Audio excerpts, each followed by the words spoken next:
سب سے پہلا کام یہ ہے کہ بندے کا دل نرم ہونا چاہیے۔ قرآن مجید نے پہلی علامت یہ بیان فرمائی کہ انما المؤمنون الذین اذا ذکر اللہ وجلت قلوبہم، جب ان کے سامنے اللہ کا ذکر کیا جاتا ہے تو ان کے دل ڈر جاتے۔ لیکن جس کا دل ہی بڑا سخت ہو جائے، قساوت قلبی جس شخص کے پاس ہو، کسی پر رحم نہ آئے، کسی شخص کو اچھا نہ سمجھے، اپنے دل میں کسی کے لیے خیر کے جذبات کبھی اسے میسر ہی نہ ہوں، کبھی اپنی آخرت کی فکر کو لے کر، کبھی اپنے اعمال کو لے کر، کبھی اللہ کی بارگاہ میں حاضری کو لے کر وہ ڈرا ہی نہ ہو، کبھی اسے احساس ہی پیدا نہ ہوا ہو، کبھی اسے خیال ہی نہ آیا ہو۔ میرے بھائی، سب سے پہلی علامت یہ ہے کامیابی کے لیے قرآن مجید نے جو بیان فرمائی کہ دل نرم ہونا چاہیے، رقت قلبی میسر ہونی چاہیے، باطن کا صاف ہونا ضروری ہے۔ اگر دل ہی سخت ہے، سالوں بیت گئے کبھی رونا نہیں آیا، زمانہ گزر گیا کبھی احساس پیدا نہیں ہوا، آپ یقین کریں آہستہ آہستہ کر کے، باتیں سن کے، ماحول دیکھ کے، اور سارا کچھ ہی دولت ہے جی، چھوڑیں جی پیسے ہوں تو سب ٹھیک ہے، وہ سارے دنیا دار ہیں، چھوڑیں آپ، ہم نے بڑے پیر دیکھے، ہم نے بڑے مولوی دیکھے، ہم نے بڑے مسلح دیکھے، ہم نے بڑے تربیت کرنے والے دیکھے۔ آہستہ آہستہ یہ جملے بول بول کے ہم نے اپنی طبیعتوں کو نہایت سخت بنا لیا، دل میں کوئی گنجائش نہیں رہی، ہمیں کوئی اچھا نہیں لگتا، ہمیں کوئی مخلص نہیں لگتا، ہمارے رویے اس طرح کے ہو گئے ہیں کہ ہمیں ہر شخص دنیا دار دکھائی دیتا ہے۔ اگر کوئی دن میں 100 آدمی آپ کے سامنے ہاتھ پھیلاتا ہے تو کیا سارے ہی پیشہ ور ہیں؟ کوئی ایک بھی ضرورت مند نہیں، سبھی کے بارے میں طبیعت سخت ہو گئی۔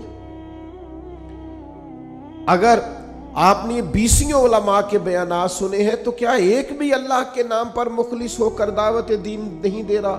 سب کے بارے میں یہ رویہ ہو گیا، سارے غلط ہیں۔ دل کی سختی دن بدن بڑھتی چلی جا رہی، اور یہ باقاعدہ مرض ہے۔ کچھ بیماریاں باقاعدہ بیماریاں نہیں ہوتی، وہ ویسے تھوڑی بہت بد پرہیزی سے انسان کے وجود میں آتی ہیں کچھ دیر کے لیے، پھر وہ کچھ دیر کے لیے چلی جاتی ہیں۔ آپ کو ڈائریا ہو گیا، آپ کو ہیضہ ہو گیا، تھوڑی دیر کے لیے زکام ہو گیا، تو یہ کوئی باقاعدہ مرض نہیں ہے، یہ موسم کے اوپر نیچے ہونے سے ہو گیا۔ لیکن خدا نہ کرے کسی کو کوئی ایسا مرض ہو جائے جو باقاعدہ مرض ہے، جو جاتا نہیں۔ کچھ بیماریاں باقاعدہ بیماریاں ہوتی، ان کو بیماری سمجھنا چاہیے۔ دل کا سخت ہونا، رویے کا تلخ ہونا، کسی پہ رحم نہ کھانا، کسی سے پیار نہ کرنا، کسی جگہ بھی انسان کا اخلاص نہ پانا، یہ دل کی باقاعدہ بیماری ہے۔ حضرت ذوالنون مصری رحمۃ اللہ علیہ کا ایک قول مجھے بڑا پسند آیا، میں پڑھ رہا تھا۔ حضرت ذوالنون مصری رحمۃ اللہ علیہ فرماتے ہیں کہ جسم کی بیماریوں کا پتہ درد سے چلتا ہے۔ وجود میں درد ہوتا ہے، تکلیف ہوتی ہے تو محسوس ہوتا ہے کہ انسان بیمار ہے، اور فرماتے ہیں اگر دل میں بیماریاں ہونا اس کا پتہ گناہوں سے چلتا ہے، معاذ اللہ۔ جب گناہ پر گناہ ہو اور انسان کو احساس نہ ہو تو باقاعدہ دل بیمار ہو گیا۔ اب اس کو احساس ہی پیدا نہیں ہوتا، اچھی بھلی اس کے سامنے آنکھ کھلی ہے، اس کی فجر کی اذان اس کے سامنے ہوئی ہے، لیکن یہ بالکل لیٹا ہے، بہت سخت بیمار ہو گیا دل۔ 6 لوگ اس کے سامنے سے اٹھ کے ظہر کی نماز کے لیے گئے ہیں، لیکن یہ آرام سے بیٹھا ہے، بیمار ہے اس کا دل۔ اس کے سامنے رو کے کسی نے اپنی ببتا سنائی ہے کہ مجبور ہوں، تکلیف میں ہوں، تنگ دست ہوں، لیکن اس کی بھری ہوئی تجوری ہے۔ اس نے کہا میرے پاس روز بڑے ہی لوگ آتے ہیں، مجھے پتہ ہے کتنے ضرورت مند ہیں، تو دل سخت ہو گیا۔ یہ بیماری ہے۔ اقبال کہتے ہیں دل بیدار پیدا کر کہ دل خوابیدہ ہے جب تک، نہ تیری ضرب ہے کاری نہ میری ضرب ہے کاری۔ اور ایک درویش نے کہا تھا زندگی زندہ دلی کا نام ہے، مردہ دل کیا خاک جیا کرتے ہیں؟ جن کے دل مردہ ہو گئے وہ کیسے جئیں؟ اندر ان کا بالکل مر گیا، باطن مردہ ہے، کسی چیز کا کوئی اثر نہیں، نہ کسی کلام کا، نہ کسی نعت کا، نہ کسی واعظ کا، نہ کسی تقریر کا، نہ کسی کے رونے کا، نہ کسی کے تڑپنے کا، کسی چیز کا کوئی اثر نہیں۔ تو معنی یہ ہے کہ باطن اجڑ گیا، اندر بیمار. اور یہ کیسے بیماری ہوتی ہے سنیں. ایک تو زیادہ ہنسنے سے دل مردہ ہو جاتا ہے، زیادہ باتیں کرنے سے اور بیکار باتیں کرنے سے دل مردہ ہو جاتا ہے. صوفیاء نے لکھا ہے جن لوگوں کے مزاج میں تنقید ہوتی ہے ان کا دل مردہ ہو جاتا ہے. طبیعت ہی ہر وقت نقص تلاش کرتی ہے، مردہ ہو جاتے ہیں. اور ایک بڑی سخت بات ہمارے بزرگوں نے لکھی ہے، فرماتے ہیں جو دین کے نام کو لیں، دین کے کام کا دعویٰ کریں پر اس سے دنیا اکٹھی کریں، ان کا دل مردہ ہو جاتا ہے، باطن اجڑ جاتا ہے پورے طور پر. یاد رکھیے گا اور سمجھ لیجئے گا کہ دل کی سختی ایک باقاعدہ مرض ہے، اور صحابہ کرام علیہم رضوان اس مرض کے علاج کے لیے حضور کی بارگاہ میں باقاعدہ حاضری دیتے تھے. ایک شخص نے عرض کی یا رسول اللہ دل بڑا سخت ہو گیا ہے، کریم کرم فرمائیں، مہربانی کریں. اللہ کے حبیب علیہ الصلوۃ والسلام نے فرمایا تو اس طرح کر، کوئی یتیم ملے نا جس کے سر سے باپ کا سایہ اٹھ گیا، جس نے گویا اپنا بچپن بغیر والد کے گزارنا شروع کیا ہو، اس یتیم کے سر پہ تو ہاتھ پھیرا کر، اللہ تعالیٰ تیرے دل کو نرمی عطا کرے گا. یہ پہلا نسخہ حضور نے ایک شخص کو دیا. آج بھی اس نسخے پہ عمل کریں، کبھی یتیموں سے ملیں. ہمارے ادارے میں نا کچھ بچے ایسے ہیں جن کے والد نہیں ہیں. ان میں سے سارے لوگ غریب نہیں ہیں، چند بہت غریب بھی ہیں، اور کچھ بچے ایسے ہیں جو گھر میں گنجائش رکھتے ہیں. لیکن آپ یقین کریں کہ وہ جن کے والد سر سے چلے گئے ہیں، اگرچہ دولت بھی ڈھیر ساری گھر میں ہے، گنجائش ہے، لیکن باپ کا چلے جانا ایک باقاعدہ مسئلہ ہے، ایک باقاعدہ کمی ہے زندگی کی. میرے بچے جوان ہو گئے ہیں،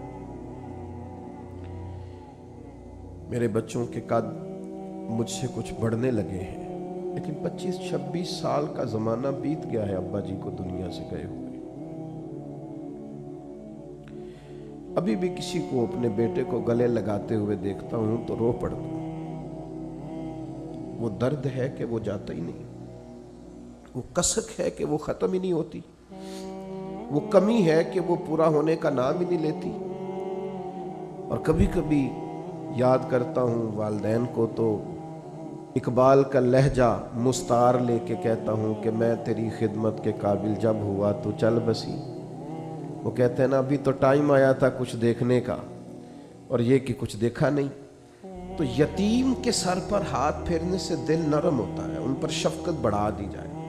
کسی کو موقع میسر آئے تو ان سے پیار بڑھا دیا جائے، اس سے دل نرم ہوتا ہے. دوسرا، ایک شخص نے عرض کی یا رسول اللہ صلی اللہ تعالی علیہ وسلم دل سخت ہو گیا ہے.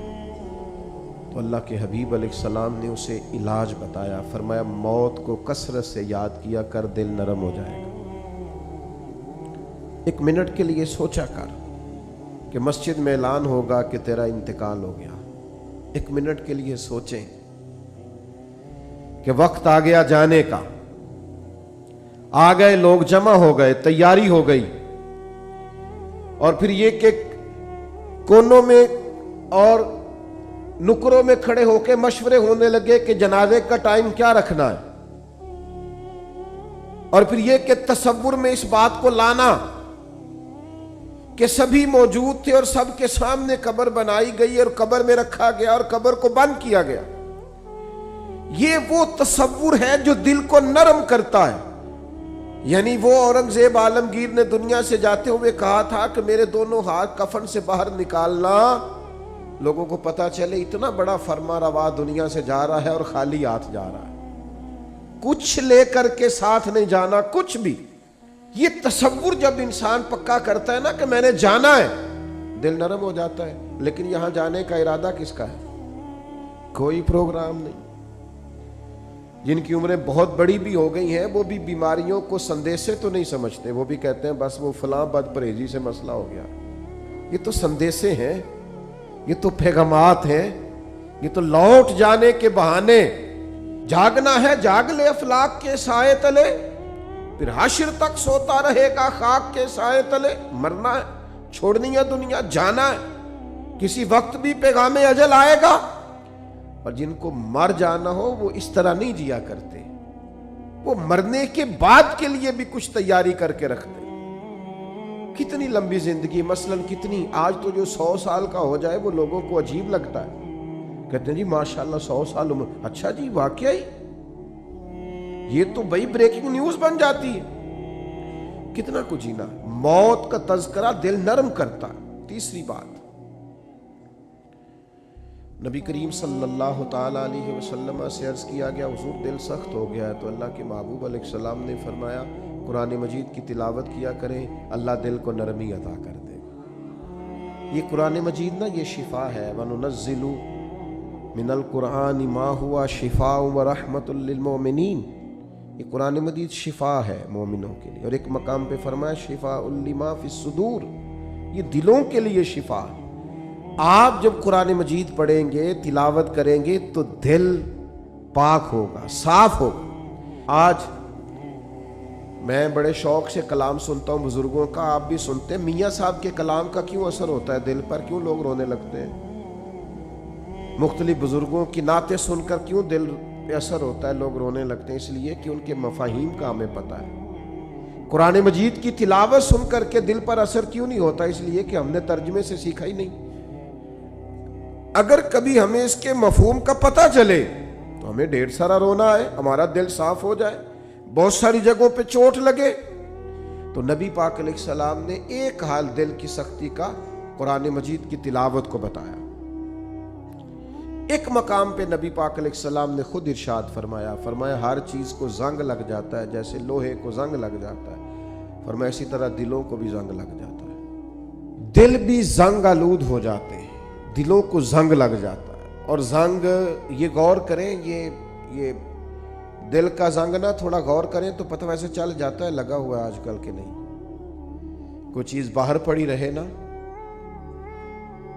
تو وہ اس کو زنگ لگ جاتا ہے، کہتے ہیں یہ بارش میں پڑی رہی، دیکھا نہیں، زنگ آلود۔ یہ دل بھی ایسے ہی پڑا رہے نا، کبھی ذکر نہ کرے، کبھی درود و سلام نہ پڑھے، کبھی تلاوت قرآن مجید نہ کرے، کبھی رات کو اٹھ کے روئے نہ، تو اس کو بھی زنگ لگ جاتا ہے۔ تو حضور نے فرمایا ہر چیز کا زنگ اتارنے کا آلہ ہوتا ہے۔ کیا کہتے ہیں؟ ہمارے لوہے کو زنگ لگ جائے تو کس چیز سے اتارتے ہیں؟ ریگ مارتے ہیں۔ حضور نے فرمایا ہر چیز کا زنگ اتارنے کا آلہ ہوتا ہے، جب دل کو زنگ لگ جائے تو اللہ کا ذکر کرو، دلوں کا زنگ اتر جائے گا۔ اللہ کی یاد کرو، تسبیح پڑھو، اللہ کی حمد کرو، اللہ کی تکبیر بیان کرو۔ یہ جو صوفیاء ذکر کراتے تھے نا، بار بار ضربیں لگتی تھی تو اس سے دل کا زنگ ہی تو اترتا تھا۔ اور ایک بات تمام صوفیاء نے لکھی ہے، وہ کہتے ہیں صحبت صالح سے بھی زنگ اترتا ہے۔ اچھے لوگوں کے پاس بیٹھیں تو دلوں کا زنگ اترتا ہے، اور برے لوگوں کے پاس بیٹھیں تو دلوں پہ زنگ چڑھتا ہے۔ آپ برے لوگوں کی صحبت میں بیٹھیں، معاذ اللہ جو دنیا دار ہیں، جو آپ کو کہیں گے چھوڑو یار تم کس چکر میں پڑ گئے، دنیا بڑی میٹھی ہے اور یہیں دنیا میں ہی سارے ذائقے ہیں، آپ ایسے لوگوں کی طرف جائیں تو آپ محسوس کریں گے دل زنگ آلود ہو گیا۔ چنگیاں دے لڑ لگی ساں میری چولی چ پھل پئے، پیڑیاں نال میں رل گئی تے میرے اگلے بھی ڈول گئے۔ تو یہ بری صحبت جو ہوتی ہے یہ نقصان دیتی ہے۔ تو یہ کچھ علاج ہے، یہ کریں، اس سے دل کا زنگ دور ہوگا۔ یہ واہ واہ سے بھی زنگ چڑھتا ہے، میرے جیسے لوگوں کی تعریفیں ہوتی ہیں نا، اور یہ بہت بڑی مصیبت ہے، اس سے بھی زنگ چڑھتا ہے۔ اس سے خوشامد، تعریف، مزاج، ہم نے دیکھا ہے۔ امام غزالی فرماتے ہیں جب کوئی علم پڑھنے کے لیے بیٹھتا ہے تو تکبر کا بوٹا لگتا ہے، اور پھر جیسے جیسے وہ علم پڑھتا جاتا ہے وہ پودا جوان ہو کے درخت بنتا جاتا ہے۔ تو یہ دولت ہو، یہ خوبصورتی ہو، یہ علم ہو، یہ کوئی عہدہ